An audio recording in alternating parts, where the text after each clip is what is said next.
Hey team, it's Timbo here. Before the marketing gold comes raining down on us all, the Small Business Big Marketing Show is brought to you by WebCentral and Designcrowd, two businesses that care deeply, very deeply about your marketing. You know, I've worked in or on marketing all my life, some 27 years, but who's counting? And if there's one thing I know for sure, design plays an integral role in ensuring a business stands out and gets noticed. Back in my day, working for Australia's biggest advertising agency, great design and art direction did not come cheaply. In fact, I vaguely remember sending an invoice to a blue chip corporate client for around $5,000 for a business card design. Well, it doesn't have to be that way at all. Great design can be beautifully inexpensive. You just need to know the right peeps. So, allow me to introduce you to Designcrowd, an insanely simple and cheap way to get anything designed. And I mean anything, from logos and business cards through to signage and tattoos. Yeah, tattoos. Head to designcrowd.com/Timbo and grab up to $100 off your first project. Hey, speaking of tattoos, how's your online footprint? How's that for a segue? Well, the reality is both are permanent, a tattoo and your online footprint. So you may as well make them good, real good. That's where WebCentral comes into play. You see, WebCentral are laser focused on getting all your online marketing sorted to the point that it grows your business. Imagine that. Online marketing that actually gets you customers and grows your business. They'll build you a highly effective website, update it with content each month, and then ensure it gets found on Google and via social media. They've got 3 exclusive listener packages waiting for you over at webcentral.com.au/Timbo. Today's guest is a 33-year-old reformed podiatrist who, at the peak of his working life, was booked 3 months in advance, was seeing patients at midnight, and his wife was about to have their first child. Something had to give, team. So he put his foot down, little podiatry joke there, made some smart marketing decisions, and now he can't put a foot wrong. Well, I said, welcome to a small business marketing show where successful small business owners share their souls to take your marketing straight to the lead. Now, here's your host, Mr. Timbo Reid. And welcome back to another episode of Australia's #1 marketing show. I am your host, Timbo Reid, but you, so much more importantly, you're a motivated business owner and you are ready to crank out some great marketing to build that beautiful business of yours into the empire it deserves to be. It's exactly what we do around here. If it's your first time round, welcome. If it's your 100th, 200th, maybe it's your 300th time you've listened to one of these episodes, you're mad. What are you doing? But thank you anyway. Hey, big show today. Daniel Gibbs from Posture Podiatry. He joins us to share how he went from working his proverbial ring off to creating an amazing business. And hint, it involves creating an unforgettable customer experience and herbal tea. Yeah. Hey, I also help a horse and donkey charity, of course, who has zero marketing budget, with an idea that could help them raise plenty of coin. And I'm pretty excited also to tell you about an interview I've got lined up for you next week. I think it's a ripper. I'm excited anyway. That's important. Hey, as per usual, there is marketing GOLD dripping from the ceiling over here at Small Business Big Marketing's HQ. So let's get stuck right in. So coming up after this fireside chat, I've got an idea for a UK-based charity to help feed their horses and donkeys through the tough winter months. I'm pretty happy with the idea too. It's based from a previous case study I have come across. But first, let's get stuck into today's guest. He's a podiatrist and his name is Daniel Gibbs, who very kindly cancelled a game of golf on a Tuesday morning, none less, in order to do this interview. I met Daniel at an event recently where he came up and told me how much he loved this show, thanks Daniel, and began to explain how he'd implemented a few of the ideas he'd heard over the years. That piqued my attention. You know how much love I have for action takers. Now, Daniel particularly liked the episode I did with dentist Paddy Lund a couple of years ago, who actually was on the verge of suicide.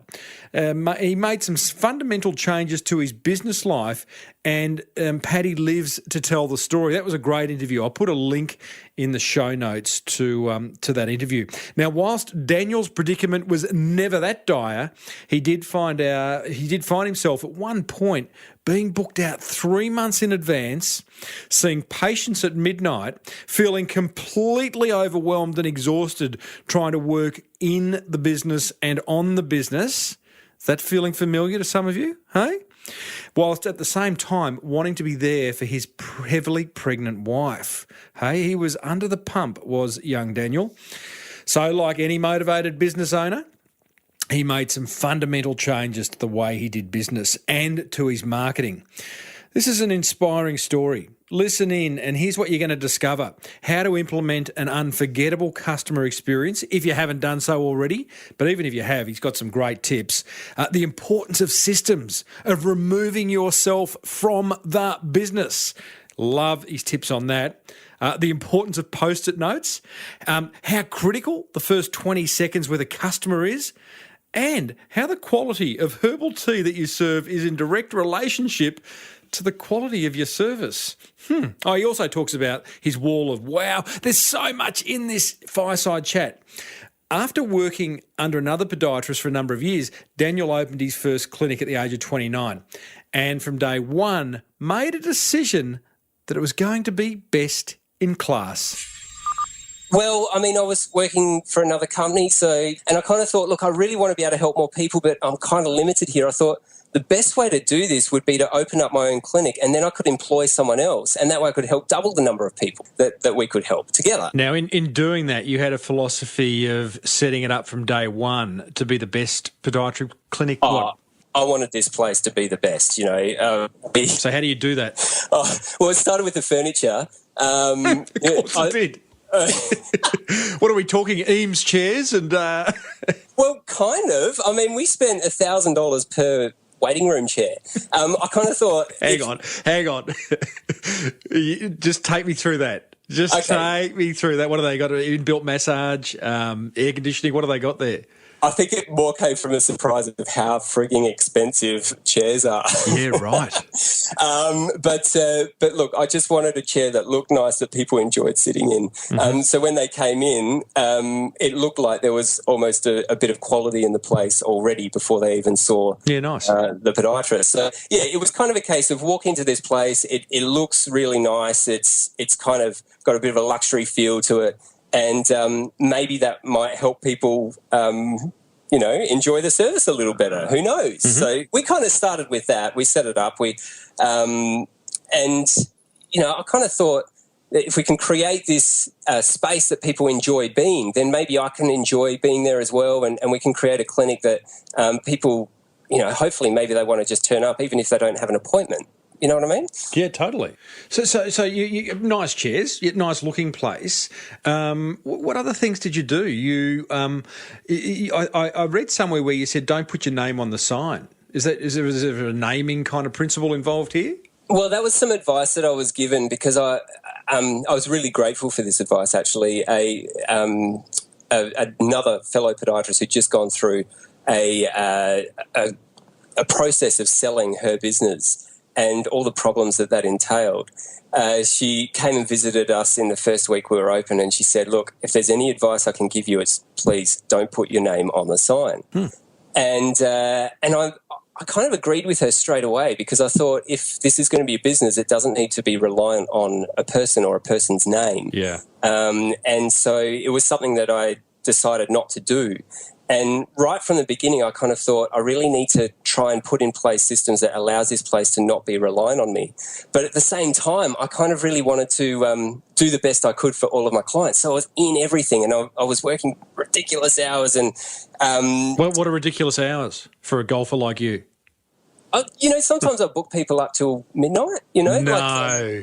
Well, sometimes that was the only times that we had available. Wow. When people couldn't get there during the day, or I couldn't see them, or there are some times when people were in there sort of really late, and that was because I had to see them, and or they needed to be seen, or whatever, or they were asking to be seen. And I remember one night I was driving home, and I just thought, man, this is. If I don't take control of this, it's going to get out of hand. So were you, you're close to having a breakdown? Were you just physically, emotionally exhausted? How bad did it get? It sounds like it probably should have got to that stage, but it didn't, because my big driver was the fact that I was helping people, and it actually really energised me to be seeing these clients and making a big difference in their lives. So I actually enjoyed that sort of thing, but that in itself was a problem. Because, but anyway, the point that we got to was we were trying to get pregnant, and finally, after a couple of years of trying, my wife got pregnant, and the advice from the doctor was, hey, you're going to need to take 3 weeks off around the time of the birth of the baby. And I really, really wanted to do this, but I just couldn't see how we could do it. I kind of... Yeah, okay, because you're at this point in time, correct me if I'm wrong, but you're booked up, you're booked up 4 months in advance. Yeah, the clinic's going pretty well. Other people... Yeah, so at that time it wasn't quite 4 months, but it did get to that sort of afterwards. But that's sort of later on in the story. You've got this business completely reliant on you. 100%. Your wife's about to have your first child. Yep. And you're looking down the barrel of, well, this can't continue. You've created a great problem, in one sense. In another sense, something had to change, right? So that's right. This is reminding me, I'm going back a few years now to an episode where I interviewed dentist Paddy Lund, who was on the verge of actually killing himself, as he shared in that interview. But he did ask himself the question, what do I need to do to be happy? And he completely re-engineered that business to the point that he took down the sign, he sacked 75% of his client base, he started making dental buns that smelled of cinnamon to get rid of the Novocaine smell. I mean, amazing episode. Go back and listen to it, listeners, if you are interested in that kind of thing. But similar stuff here, Daniel. What question did you ask yourself? It's funny you mention Paddy Lund, because he was a big inspiration for me making a shift as well. At that time, I heard the story of his selection of 30 herbal teas and the coffee machine that he imported from Italy, and all the. I'm sure the story is become quite a lot bigger now. But, correct. But as good stories do, but really, I kind of thought, if I'm going to take 3 weeks off, I need to remove myself as the main breadwinner. So I need to. I have 6 months. To basically systemize my business so I can leave for 3 weeks and hopefully things won't fall apart. Nice. So that's a pretty, that's not insignificant. Many would kind of, be clouded by the fact that they were just so busy. But because to systemize a business, that's rather a lot of work. It is, and I realised how much work it was. But it was made a lot easier by the team of people I had around me. I think what happened was they really got on board with the idea of helping me to release myself for a few weeks. I think it was a great experience having a baby. But no, they really got on board, and they kind of wanted to prove to me that it could be done. And I think maybe they sensed a bit of an urgency from me saying, if this keeps up the way it is, then maybe it won't last. So it was really good, and we developed our culture, and we developed a few things that we could do, and we focused on some key procedures, basically so that I knew that any of my clients who were used to seeing me would be happy seeing someone else in the clinic, which is a very hard thing to do. Oh, it's massively hard. What's the secret sauce there? If there was one thing you could give other listeners who, with small businesses, how often do we hear it? Oh, the people want to see me. They want to see the owner. Yeah. Look, I don't know if there's one thing, but a big thing that really helps is communication, and just being honest, and just basically talking through the situation and getting understanding from your clients. People are people. I mean, people will understand when they can see what's going on. And they did understand, hey, I've got a baby due, so I'm not going to be around for a bit. So a lot of people just booked in sort of before I was about to leave and then after I got back. And that's when it really got to sort of, I was booked out, 4 months. So 2 months of people trying to book their appointments around my baby. Yeah. And then that was it. It was sort of like no one could really get in for the next 4 months. And it was just 3 weeks. I mean, really, it was only 3 weeks. But it felt like an eternity to me at the time. But yeah, communicate really well, and then focus on the culture with the team so that they actually support you in this journey. Because as a business owner, it's hard to hand over that trust. But once you can hand over trust and let someone else be in charge of your baby, I'm not talking physical baby, I'm talking the business baby here. Then you sort of start to see them taking more ownership and feeling more motivated, and they can see that their efforts is making a difference overall. So it was a great little process to go through. Okay, well, let's go through. I want to know exactly what you did to turn your business into a business that wasn't broken in one sense, but to turn it around so that it extracted you, the business owner, from being in it day to day, so you could enjoy not only family, but you've done some other things beyond beyond posture podiatry, which is your podiatry business, which is quite amazing. But let's talk about what you did within the podiatry clinic to turn it around. So once I got back from this 3 weeks, the team were motivated, the business didn't fall apart, and I kind of thought, okay, there's something to this. We can really sort of work with this. So we spent a bit of time over the next year or so planning how we were going to create the best experience for our clients. We kind of figured that the best way to go about this was to make sure that we're building from that initial dream of having a place where people really wanted to be. So we did things like we implemented the herbal tea. You're stealing the idea of Paddy Lund. And we kind of went with the crystal glasses and the lovely wooden oval tray, and we put we got the best herbal tea we could. And when we became the only podiatrist on the books... I'm going to just challenge you on that. And clearly it's worked, but that sounds so superficial. Oh, man. You know what the principle is? People don't understand all the wonderful things we can do for feet, but they do understand a nice cup of tea, right? So, I love it. This is a funny thing that happened. When we became the only podiatrist on the books of this boutique tea supplier, and they started saying, hang on a minute, if you're willing to serve this quality tea, you must be a really good podiatrist. Figure that one out. Yeah, I know, right? And I'm kind of sitting there going, okay, good one. Yep. It looks like we're hitting on something right here. So we started, we got this lovely tea. We got these from Germany, these beautiful herbal tea bags and everything. And we got the kettle that heats the water up to the right temperature. We got a little tea timer. So we knew that whenever they got the tea, there was this little sand hourglass timer that was sitting on the tray with the tea to make sure that the client had the tea at its best, if you know what I mean. I sort of do.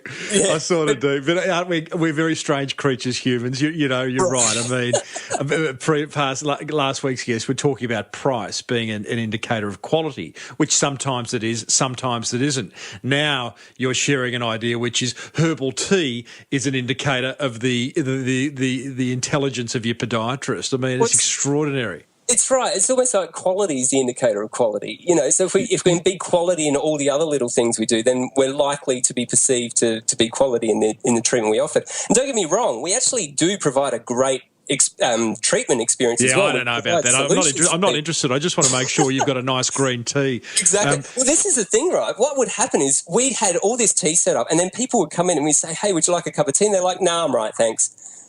And we're kind of like, what? We want to be able to provide you with this amazing experience with this herbal tea. And then they say, no, I'll be right. I don't need a tea. And the next big challenge was actually getting people to actually accept the lovely cup of tea we had. Well, there is. And by the way, listeners, there's there's other things that Daniel has done to make this an amazing podiatry clinic, which we'll cover in a minute. But just to finish on the tea, Daniel, one could argue also that, hang on, I don't want to be paying for expensive trays and crystal glasses and expensive herbal teas. I just want my feet fixed at a reasonable price. Yeah, true. It's I've got tricky, him here. you know. I've got him. Well, He's factored $10 into each consultation for the tea. Well, we actually didn't raise our prices. We just wanted to offer this extra quality service. Right. And we didn't raise our prices because, you know, this is what lined up with our values. We wanted to create the best experience. And so this was just generally part of it. And didn't actually cost that much to provide a cup of tea. Well, and the fact thing. Yeah, that's it. But there's perceived value. And I remember having a conversation with someone and they said, look, you know, I'm on a concession card now. Is there any chance that, you know, and that was when I was really challenged for this person, you know, reduce the prices. And it was the first time that I really stuck with my guns in saying, you know, actually we don't offer concessions. But what I can do is not give you a herbal tea. I'll give you a bushels and I'll charge you 20 cents less. Well, her response was, but I get this wonderful cup of tea. Yeah, it's nice. worth it. It's worth it just for that, you know. And what else did you do, Dan?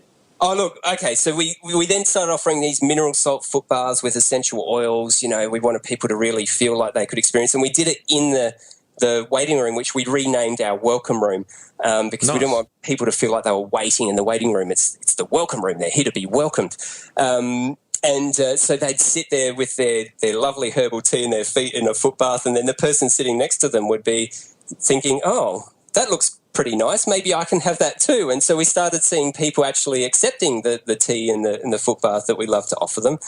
You know, little things like first impressions. A person makes an opinion of a place within 20 seconds, or this is what I read anyway. I would argue a lot less, but you certainly in the first minute, no doubt. Yeah, so when someone walks into the place, you know, we've got a window of opportunity to create a great first impression. So we just implemented some policies and procedures around courtesy and around the way we greet people. So one of those was our first 20 seconds procedure. So essentially, whenever someone walked into the clinic, we would just drop everything to make sure that they're greeted. And just that initial acknowledgement, and even if we're doing other things, I don't like using the word busy, if we're preoccupied doing other things, we just you know, acknowledge that they're here and direct them to take a seat and then spend some time with them on that personal level with them. So little things like that, little procedures like that. We had, I remember doing a lot of research. Being a health professional, it's good to look at the research, look at what's working in the world of research and science, and then look at applying that in the real world. And some of the marketing research out there was talking about the effect that Post-it notes has on outgoing mail. So the extra personal touch, just by putting a Post-it note with a personal message and a smiley face, is likely to have a 75% increase in return, you know. So in engagement. So explain that. So you've got outgoing mail, which is unusual in itself, like you mean snail mail. What are you sending out?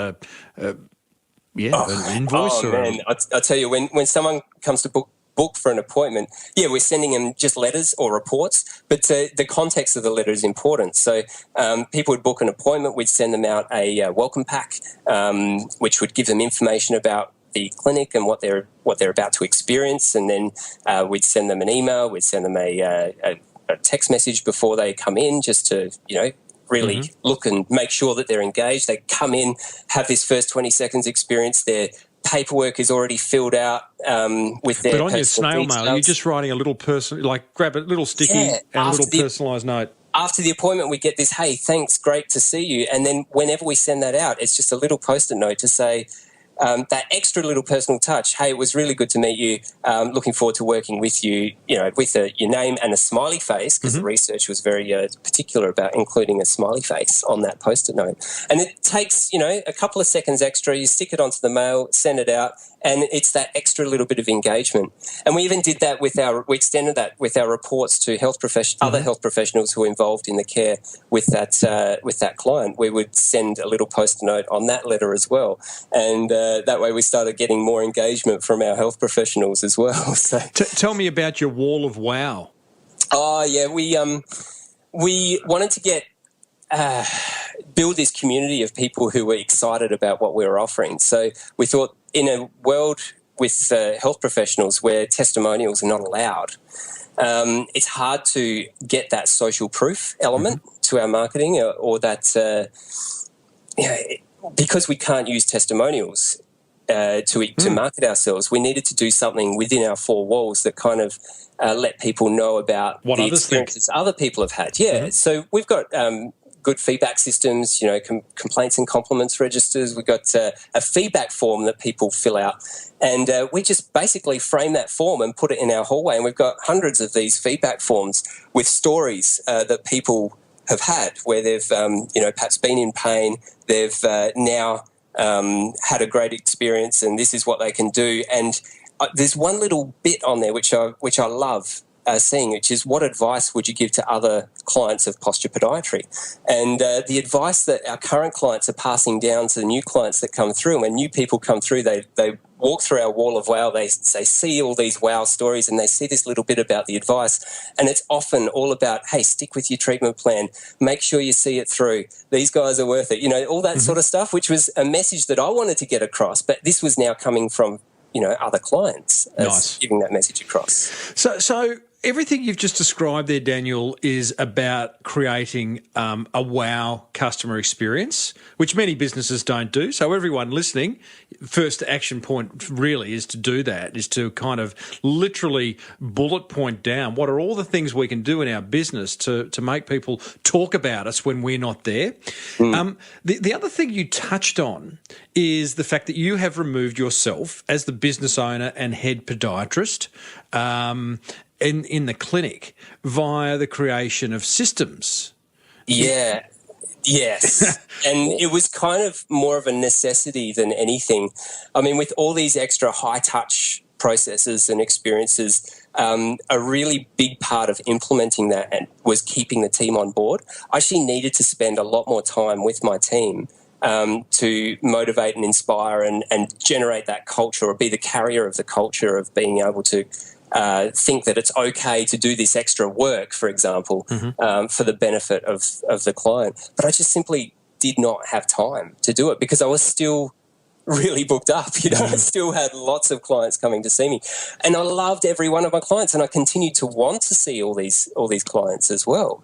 But there had to come a point where my focus needed to perhaps move from being directly involved with my clients to being more directly involved with my team, and then empowering my team to then be more directly involved with the clients. And carry that culture. So for you, the most important for you was your original why is you love helping people. So as long as that was still being met, whether that was directly by attending to someone's feet or indirectly by making sure that you have the best team possible attending to someone's feet, it didn't matter to you, the business owner, right? That's right. And at some points I thought, it would just be much easier if it was just me. And going back to that state where it was just me kind of presented itself as quite an attractive opportunity. Why? Why? Were you being let down? I got a lot of opposition. From who? From my clients as well as from other health professionals as well. People hate change. Yeah, and I mean, it was actually a really tricky time because people didn't really understand. I mean, the comments were, hey, but this is a shame. You've trained, you've got the experience, you've got the certificates on the wall. You're the one who I'm choosing to see. I don't want to see anyone else. I've followed you here. This is something. That's pretty heavy. Yeah, and in those moments, I really had to think bigger at that time. I had to think about, no, I can help more people by empowering my team to do that. And it was it was the hardest journey of my life. Can you remember can you remember the moment where you did break through all that negativity? Yeah, and it was actually after the event. So I actually had to go through the whole experience and come out the other side. And it was actually represented to me on the day I finished consulting 12 months later, when my team sat me down, and this was the Tuesday before Christmas in 2014. And it was a moment I'll remember forever, because they essentially sat down and they sat me down. They each took turns to say how grateful they were for the change, in seeing me go from being there with my clients to now being there for them. They felt like they wanted to release me to continue in that journey. Wow. You know, and it was a really special moment for me. It was kind of tied everything together, and it really made me feel confident that the business will never lose its personality, because my team are now carrying that personality. They're carrying that culture, and they've really seen my heart in what I'm trying to do here, and they've observed it, and they've watched it, and they've watched the struggle and the pain that I went through in coming off the tools, which is kind of a crude way of putting the whole process. But that's what you've done. Yeah, essentially, yeah. Okay, mate, that's a very, don't you wish you'd recorded that little meeting Christmas Eve or whenever it was? I'm feeling a little emotional thinking about it now, because it really was a special moment, and it was kind of that culmination of everything and going, hey, I've done the right thing here, and now I feel like I'm released to really go on to the next level. And you have really done that. So let's talk next level, because you've done a number of things. You've gone and invested in other businesses. I want to touch on that, because one of them I want to interview. You're playing more golf. Actually, this is funny. After that meeting, we had the Christmas break, and at that time I signed up to be a member at the golf course that I grew up on when I was a child. Right. So old school. Oh, man. I remember selling golf balls back to the golfers back when I was 8 years old, through our back fence.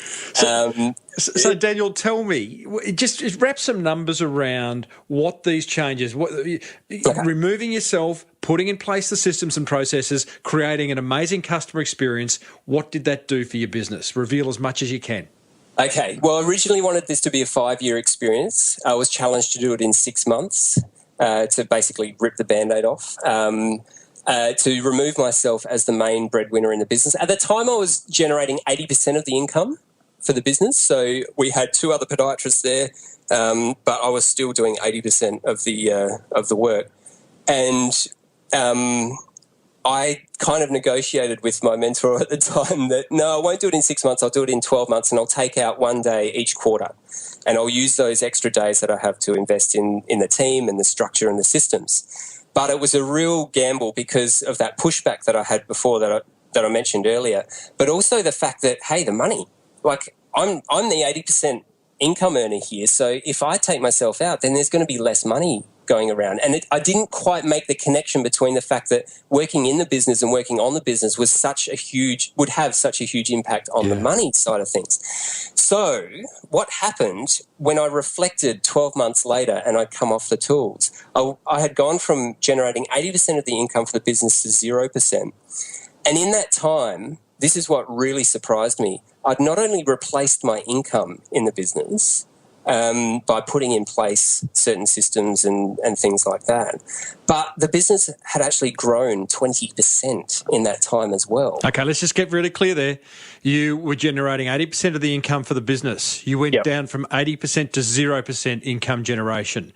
Yep. You replaced your income by putting in place certain systems, like what? Gambling? I mean, one of them was the daily huddle. I mean, it's all about culture and it's all about the teamwork, right? So we started meeting on a daily basis with the team. How does that replace your income? Well, I don't know, but it did, because what happened was because we passed the hat around in the huddle. No, well, we had a chance to connect, and that connection meant that we had a chance to inspire each other. And then that would then carry on to when we were seeing our clients, and then our clients would be happier with us, and so they'd send more people to us, and then we started to build this whole culture around people referring their friends. So then your business increased by 20%, and you're able to draw a salary equivalent to the income that you were making as a podiatrist. Yeah, so on top of the extra salary that I was drawing as a podiatrist, yes, exactly. It grew 20% on top of that. So, do you miss feet? It's a good question. I miss people. Right. I do keep my hand in it a little bit. We still work with the Australian Dance Theatre. We work with, a couple of people like that. But yes, I do. I miss the interaction, that one-on-one interaction. You wouldn't miss a festy ingrown toenail, I'm thinking. No, they can be fun. You like them?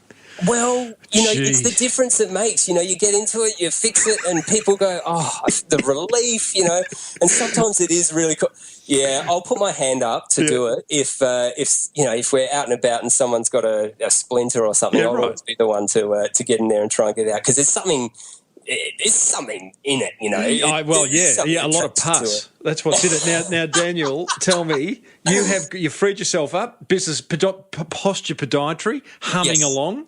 Yes. It has freed you up. You've now gone and created, I think it's called Clinic Mastery, which you are helping other health professionals who we all would agree. Hello to my GP, who I wait generally 90 minutes for when I roll up. I don't anymore. I just ring. How late's he running is my question. Oh, man. So we all know health professionals need help in running their business. So you've created Clinic Mastery to do that.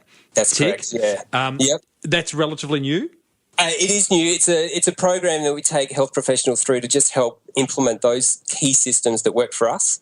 A classic example, whether it's a health professional or a tradie none of us get trained to run a business when we're studying a speciality. So, good on you for doing this. Thank you. Yes, and it's another thing, another way of being able to help more people, because I feel like, we're helping a number of clinics from all around Australia at the moment, and this sort of allows me to feel like I'm not only helping our clients in our own clinic, helping my team to help their clients, I'm also helping other businesses to help their clients. So I guess it's just that broadening of that key purpose, to help people. It's everything's still in alignment with that, and that's why I love clinicmastery.com. It's that helping other health professionals to raise the benchmark of that health care delivery, putting care back into healthcare. Oh, clever.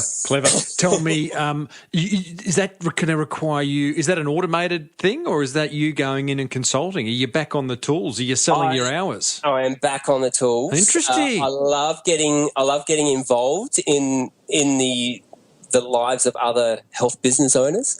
So yes, phone calls, clinic visits. We're delivering video content, webinars, all that sort of stuff. Mm-hmm. So it's good at the moment. I'm motivated, and it's working really well. I've got a great team with a couple of other guys who I've partnered with clinicmastery.com. And what do you say? Is there? I've spoken about this before on a number of occasions where I've been speaking to a successful business owner who seems to have mastered how to run their business. They've removed themselves from it, and now they're training others in their industry to do it. It's an interesting business model. It's a trainer the trainer, isn't it? And especially when I'm training other podiatry clinics close to ours. Wow. That's interesting. Well, we can't afford to have a scarcity mindset in small business. There is enough work to go around, and if we all raise the benchmark together, then people can expect better service all round, and it's just going to look better for the whole profession, if you know what I mean. Good on you. You'll end up having people coming to podiatry clinics that don't even need anything attended to with their feet. It's funny, we do have people rock up just for a tea and a chat. Really? Yeah, we do. It's good fun. Fun. Dan, you've also gone and you're investing in other businesses. Yeah, so I think for me as an asset class business kind of makes sense now. What does that mean? Well, so asset classes, we look at, say, property. So you can invest in property, we can invest in shares, we can invest in business. And as far as business goes, I don't know, just for me, it just makes sense. And, various processes and systems to be able to enable a business to run without you is kind of where business needs to be, I guess. Otherwise, it's not a business, it's more of a job. So you've bought do you mind if I share the franchise you've bought into? Yeah, sure, yeah. Remind me, Source Whole Foods? It's the Source Bulk Foods. The Source Bulk Foods? Yeah, this came from this business. It's a great business model. I didn't know anything about it, but my wife did. She is all over the health blogs and the food blogs, and a lot of the people out there are talking about whole foods being we're in the midst of a whole food revolution. Mm-hmm. And we were in Melbourne in Prahran, in fact, just walking down the street, and she saw the Source Bulk Foods, and she, that excitement that welled up in her, she kind of thought, wow, this, I've heard about these guys. The bloggers keep talking about it. We don't have it in Adelaide. We need to check it out. So she went in. I came back a couple of times, but half an hour later, she's doing cartwheels around this place, just so excited. I remember for me, we would activated almonds, so you soak them overnight, you dehydrate them. It brings out the quality nutrients in the almonds. But the thing for me was our electricity bill, because the dehydrator's going all night, every night, Here, we walked into the Source and I see this, it was like this aha moment. There's a bulk food bin full of activated almonds, and you just scoop out as much or as little as you like. And I went, problem solved. So you've gone, here's a good business, we need a bit of that, and you've bought 2 or 3 franchises? Franchisees? I partnered with a friend of mine who has a number of franchise stores with Optus, and he understands franchise. I understand business, so we thought it was a great partnership. We made our way to Byron Bay a couple of weeks later and met with Paul, who started the Source Bulk Foods, and then we brought it to Adelaide and opened our first store sort of within a few months of that meeting, and another store a few months after that. So we've now got 2 stores here in Adelaide, at Glenelg and at Mitcham, with the Source Bulk Foods, and the guys there are so passionate about the food. They're so passionate about the lifestyle and clean living and whole food living, and that's rubbed off on me. I want to live a waste-free life. I want to be able to eat clean and as well. So my business is teaching me stuff. It's great fun. Daniel, you are a shining example of a business owner who loves what they do, who's very strong on their why, who's got the guts to make some really hard decisions in a business that's actually very successful. What do you say, just to wrap things up, to all those business owners listening who are a little bit trapped in the day-to-day?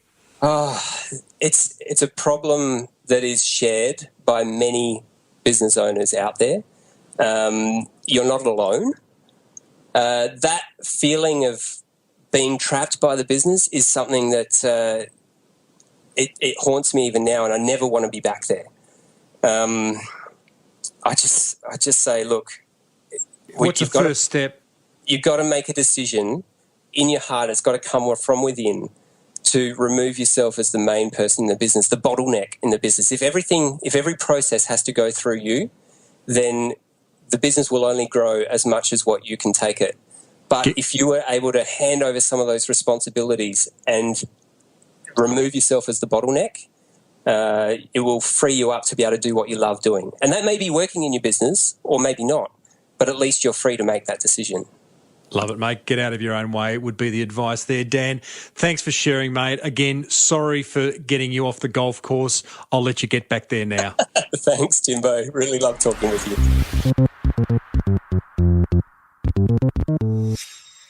Well, there you go, team. Daniel Gibbs, Posture Podiatry. What a great story. Coming up, I share a crackingly good idea, is that a word, crackingly, with a charity who needs to make some money fast. Plus, I've got my top 3 attention grabbers from that fireside chat with Daniel. But first, here's a word about a couple of businesses that want to help you build that beautiful business of yours into the empire it deserves to be.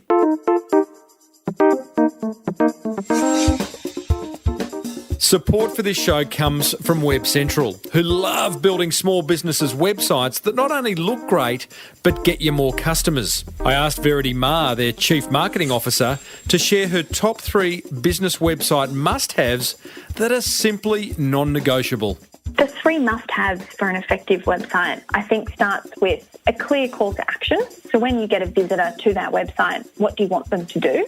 Also, the website needs to be mobile friendly because there's a huge growth in the number of visitors coming from their mobile, searching while they're out and about. And then finally, a professional design that reflects your brand. Because if you think about it, the first time that a potential client or customer interacts with your brand is on your website, they're going to have an immediate view of what your website does and whether you're trustworthy. WebCentral, helping you build trust online fast. Check out webcentral.com.au/Timbo for exclusive listener offers. The Small Business Big Marketing Show is also grateful for the support of Aussie-owned business Designcrowd.com, the world's #1 custom design marketplace where it's beautifully simple and cheap. I love cheap. To get a design you love, guaranteed. I asked founder Alec Lynch what problems Designcrowd solved for us small business owners. Buying design has traditionally been an expensive process, a slow process, and a risky process. Designcrowd's crowdsourcing solution fixes those problems. Designcrowd.com, a faster, cheaper, more creative way to get a custom logo, graphic, or print design for your business. For a special VIP offer that can save you up to $100 on your first design, visit designcrowd.com/Timbo.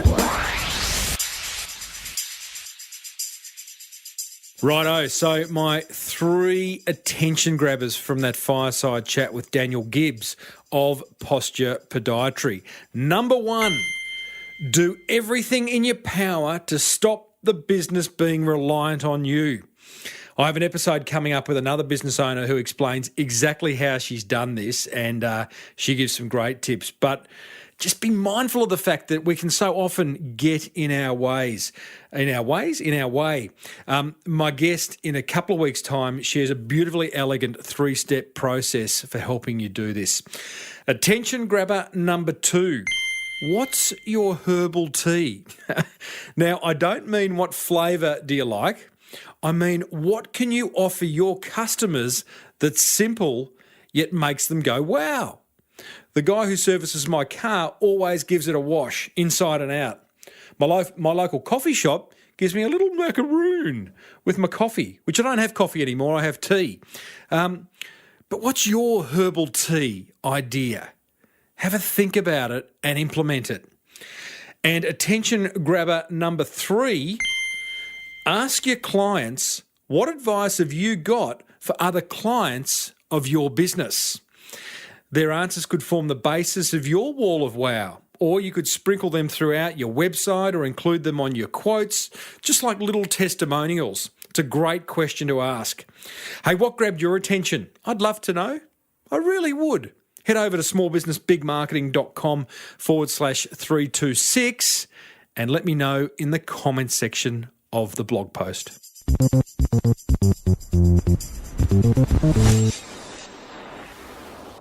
So I have got a listener question from Sarah at Hope Pastures, which is a horse and donkey sanctuary in the UK. She says, hey, Timbo. Hey, Sarah. What tips do you have for small charities who don't have a budget to spend on marketing? We are on social media and have a website. We've made a lot of contacts, but need to keep the interest through the winter months. These are our hardest months as we are a horse and donkey sanctuary, and we have to feed them on a lot more in the winter. We're also involved in the local community, including taking our rescued animals to visit care homes, schools and groups. What a great thing to do. We have been guests on podcasts and was wondering about making our own. Sarah from Hope Pastures, that's HOPE, pastures.org. Now, Sarah, keep doing interviews on podcasts and by all means go and create your own, but I want to give you a bigger idea. I'm going to suggest you consider a crowdfunding campaign using something like crowdfunder.co.uk, which is local to your country. There's a great case study on there, and I'll put a link in the show notes to it.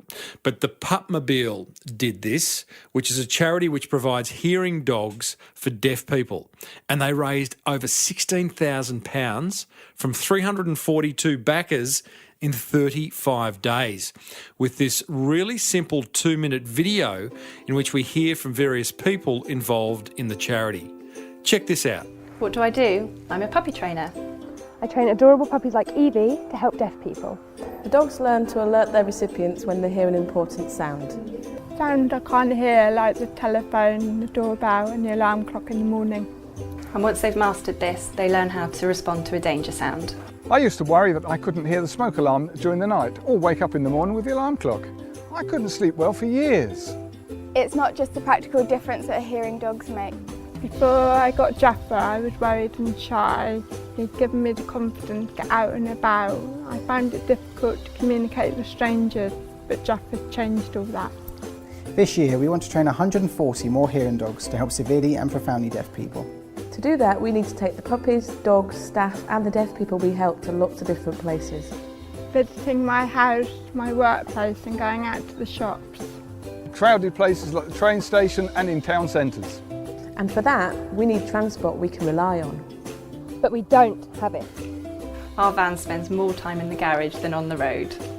When our van breaks down, it leaves people and dogs stranded on the side of the road, which isn't ideal. We need to get puppies and lots of dog food to our satellite training centre in Southampton. We need to get all of our kits and our dogs to London to do a demonstration. Lots of our recipients haven't had a dog before, so in the first few days, we take them to busy places and they get some experience walking with their hearing dog. It was great building a bond in the first few days. It was so easy then when we went out on our own, first time. Training hearing dogs is a big challenge. And we need your help. Our dogs make lots of journeys and visit lots of places. For this, we need a reliable vehicle for all the team to use. We want to buy a van that can carry up to 7 people, 3 dogs and transport all the equipment that we need.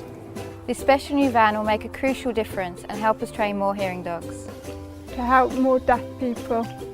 So check out our fantastic rewards. And please give as much as you can to help us buy our new van. Thank you! How simple and clear is that message? So Sarah, follow these 4 simple steps, well 5 really, to get a crowdfunding campaign up for Hope Pastures, okay? Number 1, get clear on what you want funded, really clear. Then create great messaging. Spend time crafting your messages for your crowdfunding campaign. Offer rewards for different pledges. Pupmobile do this very, very well in the link that I'll put in the show notes. Step 4, have a clear fundraising target, so know what you're shooting for and so that others know that as well. And step 5, have a clear time frame. All right? Now, here's the pro tips. Be realistic, not greedy. I'm sure you wouldn't be.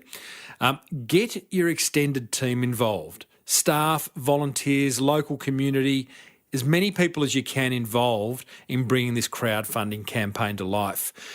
Another pro tip, speaking of the local community, ask local businesses to donate gifts you can use to reward backers. The Pupmobile did this so well. They had a series of different pledge levels and you got something back in return for pledging money at different levels. It was very, very clever. And I think local businesses can contribute to this, both in gifts and maybe even helping you send these rewards out to people who pledge. Final pro tip, promote the crowdfunding campaign via your email, social media, local publicity, press, shout it from any rooftop you can. Otherwise, it'll get buried in all the other crowdfunding campaigns that are out there. So there you go. Head over and set up that on crowdfunder.co.uk. Check out the link over at smallbusinessbigmarketing.com/326 for the whole Pupmobile case study. It's an excellent one. Thanks for the question, Sarah. And if you do the crowdfunding campaign for Hope Pastures, then send me the link and I'll share it with my tribe. I love a good donkey noise. Always thought that was one of the more unusual animal noises going around. Hey, that almost wraps up another episode of the Small Business Big Marketing Show. Next week, we are joined by a fellow who has recently finished a social experiment in which his video production company produced a series of viral videos that passed off as being real, but in fact were totally fake. And you may well have been fooled by some of them yourself. Have you seen the Sydney Harbour shark attack video? Or the crazy guy running into a tornado to take a selfie? And there's a few others as well. 164 years of YouTube watch time later, that's how many hours of watching these videos he's created have had. He shares his do's and don'ts when it comes to anyone wanting to create a viral video. It's really, really fascinating. Hey, I chat with all sorts of incredible business owners on this show who reveal some amazing marketing insights that have helped them build a business they love. From celebrity trainer Michelle Bridges to a fellow who is disrupting the Australian airline industry, to Maxine Windrum, founder of Brava Woman, a boutique and highly successful bra fitting retailer. Here she is sharing where the business idea came from.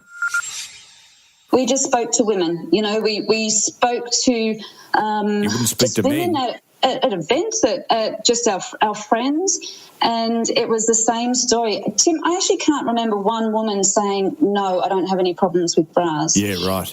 Or if they were smaller in the bust, they would say, oh, but I've got a friend, or my mum has a problem, or my cousin, let me know when you open. So why a year, Maxine? Why did it take a year to finally go, oh, hang on, I think we better solve the problem?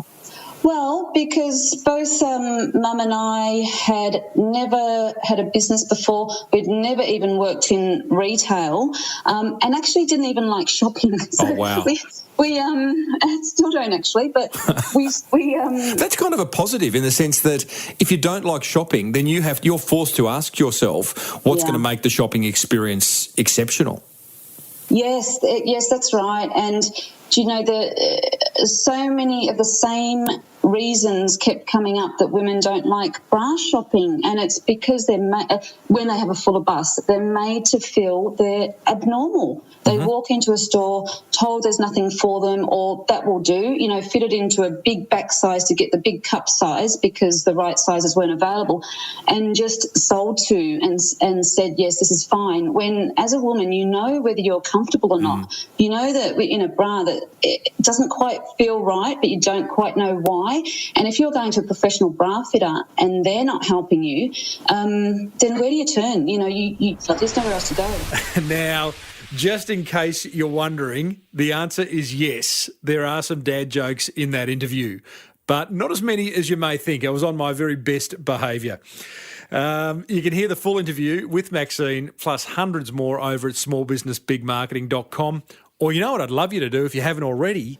Go and subscribe on iTunes. That way you'll never, ever miss another episode. Hey, be sure to check out designcrowd.com/Timbo. They're an ideal way to get any marketing materials designed for that beautiful business of yours. Plus, I've got an exclusive listener offer waiting for you over on their website, designcrowd.com/Timbo. Speaking of great offers, webcentral.com.au/Timbo if you'd like a custom website built and managed for you. And who doesn't want a bit of that? Or maybe you just want your current website brought into the 21st century, which would be a good idea as well. Hey, if you loved the Small Business Big Marketing Show, or love it, both, then go and pay it forward by letting another business owner know about it. One who could do with a bit of marketing love, because there's so much more where this came from. Until next week, I'm Timbo Reid. Always have been, always will be. Thanks for listening to the Small Business Big Marketing Show. May your marketing be the best marketing. Bye for now.